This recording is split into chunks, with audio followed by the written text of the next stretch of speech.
Covering your community tonight, starting in the city of Charlotte with a focus on heart health. This morning, University of Michigan Health-Sparrow held its Heart-to-Heart event at the Alive Health Park. During the event, community members were able to learn more about having a healthy heart. Discussions included stress management and maintaining a healthy weight.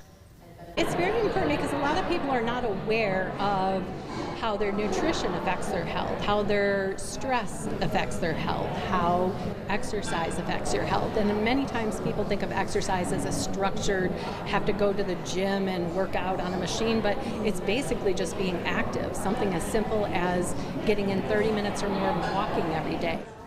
The Centers for Disease Control and Prevention says nearly half of U.S. adults have high blood pressure, which puts them at risk for heart disease.